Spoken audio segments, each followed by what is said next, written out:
Hi అండి, welcome back to Karuna's cooking channel. ఈరోజు సొరకాయ నువ్వు పప్పుతో రోటి పచ్చడి తయారీ విధానం చూద్దాము.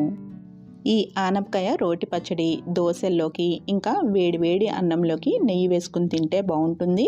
చపాతీ, రోటీ లాంటి వాటిలోకి కూడా కాంబినేషన్గా బాగుంటుంది. ఆనపకాయ పచ్చడి తయారు చేయడం కోసం ఒక లేత ఆనపకాయ ముక్క తీసుకోవాలి. ఆనపకాయ కొంచెం లేతగా ఉంటే టేస్ట్ బాగుంటుందండి. మనం ఇంకా ఆనపకాయ ముదురుది చేసుకున్నప్పుడు ఆ టేస్ట్ వేరే ఉంటుంది. ఇలా గోరుతో గుచ్చినప్పుడు గోరు లోపలికి దిగినట్టయితే మనకి ఆనపకాయ లేతగా ఉన్నట్టు. ఆనపకాయ ముక్క 350 గ్రాములు, ఫ్రెష్ కొత్తిమీర, ఇంకా 8 నుంచి 10 వరకు పచ్చిమిరపకాయలు కారంని బట్టి అడ్జస్ట్ చేసుకోండి. ఇంకా ఒక అర టీ స్పూన్ పసుపు, 1 టేబుల్ స్పూన్ నువ్వులు, చిన్న నిమ్మకాయ సైజు చింతపండు కూడా మనం పులుపుని బట్టి అడ్జస్ట్ చేసుకోవచ్చు. ఇంకా రుచికి సరిపడా ఉప్పు, ఒక 10 వరకు వెల్లుల్లి రెమ్మలు. ఇవి రెడీగా ఉంచుకుంటే మనకి పచ్చడి త్వరగా అయిపోతుంది. ఇంకా వేయించుకోవడానికి పోపు కోసం నూనెను కూడా రెడీగా తీసుకోవాలి. పోపు కోసము 1/2 టీ స్పూన్ మెంతులు ఎక్కువ వేస్తే చేదు వచ్చేస్తాయండి. ఇంకా అర టీ స్పూన్ ఆవాలు, అర టీ స్పూన్ జీలకర్ర, ఇంకా 2 ఎండుమిరపకాయలని ఇలా చిన్నగా కట్ చేసుకుని ఉంచుకోవాలి. ఇంకా కొంచెం ఫ్రెష్ కరివేపాకు, ఇంగువ, ఇవైతే పోపుకి సరిపోతాయి. ఆనపకాయ ముక్కలు కట్ చేసుకునేటప్పుడు తొక్క ఇంకా గింజలు కూడా ఉంచేయచ్చండి. మనకి ఏమీ వేస్ట్ అవ్వదు ఈ ఆనపకాయ పచ్చడికి. మనకి కొంచెం ముదిరింది అయితే గింజలు తీసేస్తాం, కానీ ఇలా లేతగా ఉన్నదానికి తొక్క ఇంకా గింజలు కూడా వేసుకోవచ్చు.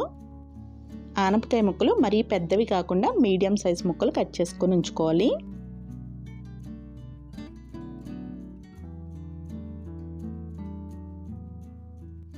ఇప్పుడు స్టవ్ మీద బాండీ పెట్టుకుని 1 టేబుల్ స్పూన్ వరకు నువ్వులు వేసుకుని కమ్మటి వాసన వచ్చేంత వరకు వేయించుకోవాలి. వేగిన నువ్వుల్ని వేరే ప్లేట్లోకి తీసేసుకోవాలి. ఇదే బాండీలోకి 2 గరిటెల వరకు నూనెను వేడి చేసుకోవాలి. నూనె వేడయిన తర్వాత పచ్చిమిరపకాయలు వేసుకుని వేయించుకోవాలి. పచ్చిమిరపకాయలని ఇలా నూనెలో వేయించుకునేటప్పుడు ఎప్పుడూ కూడా ఘాట్లు పెట్టుకోవాలి, లేదంటే ఇలా ముక్కలుగా కట్ చేసేసుకుని వేసుకోవాలి, లేదంటే పచ్చిమిరపకాయలు పేలుతాయి. పచ్చిమిరపకాయలు కొంచెం ఇలా వేగిన తర్వాత కట్ చేసుకున్న ఆనపకాయ ముక్కలు కూడా వేసేసుకోవాలి. ఇంకా అర టీ స్పూన్ వరకు పసుపు, రుచికి సరిపడా ఉప్పు వేసుకోవాలి. ఉప్పు వేసుకునేటప్పుడు 1 టీ స్పూన్ వరకు ఉప్పు వేసుకుని లాస్ట్లో గ్రైండ్ చేసేసుకున్న తర్వాత సరిపోకపోతే అప్పుడు యాడ్ చేసుకోవచ్చు. ఈ పసుపు ఇంకా ఉప్పు కూడా కొంచెం ఈ ముక్కలకి పట్టేలాగా ఒక 2 నిమిషాల పాటు ఇలా గరిటతో కలుపుకుని మూత పెట్టుకుని ముక్కల్ని మగ్గనివ్వాలి. మధ్యలో మూత తీసుకుని ముక్కల్ని కలుపుకుని మళ్ళీ మూత పెట్టుకుని ముక్కల్ని మగ్గనివ్వాలి. ఆనపకాయ ముక్కల్లో కొంచెం నీరు ఎక్కువగా ఉంటుంది కాబట్టి మరీ ఫ్రై అయిపోయినట్టుగా అయితే ఉండదండి. ఇలా చక్కగా ఉడికిపోతే ఎలా ఉంటుంది అలా ఉంటుంది.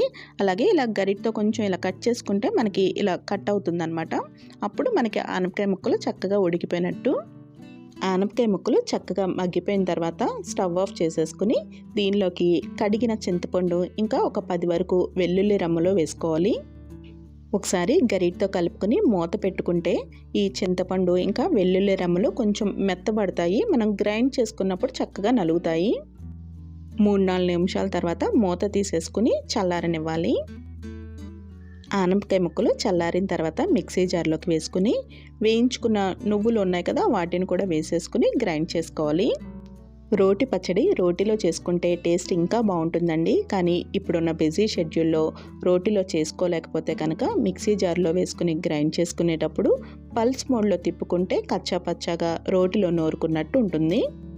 ఆనపకాయ నలిగిన తర్వాత లాస్ట్లో కొంచెం ఫ్రెష్ కొత్తిమీర వేసుకుని జస్ట్ ఒక్కసారి తిప్పి తీసేయాలి. పచ్చడిలో కొత్తిమీర కూడా ఇలా కనిపిస్తే బాగుంటుంది. పోపు కోసం 3 టేబుల్ స్పూన్లు నూనెను వేడి చేసుకుని ఒక 1/2 టీ స్పూన్ మెంతులు, 1/2 టీ స్పూన్ ఆవాలు, 1/2 టీ స్పూన్ జీలకర్ర, ఇంకా 2 ఎండుమిరపకాయలు వేసుకుని వేయించుకోవాలి. ఇలా వేగుతున్నప్పుడు దీనిలోకి 1 టీ స్పూన్ వరకు ఇంగువ కూడా వేసుకుని కలుపుకుంటే బాగుంటుంది. ఇంగువ ఇష్టపడము అనుకుంటే స్కిప్ చేసేయచ్చు.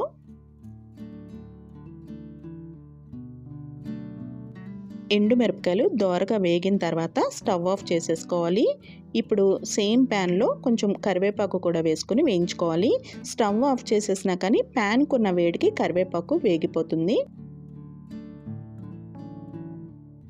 వేడి వేడిగా ఉన్న పోపుని ఈ పచ్చడిలోకి వేసుకుని మిక్స్ చేసేసుకుంటే ఆనపకాయ నువ్వుల పచ్చడి రెడీ అయిపోయినట్టే. మరి ఇలా వర్షం పడుతున్నప్పుడు వేడి వేడి అన్నంతో ఒకసారి ట్రై చేసి చూస్తారు కదా.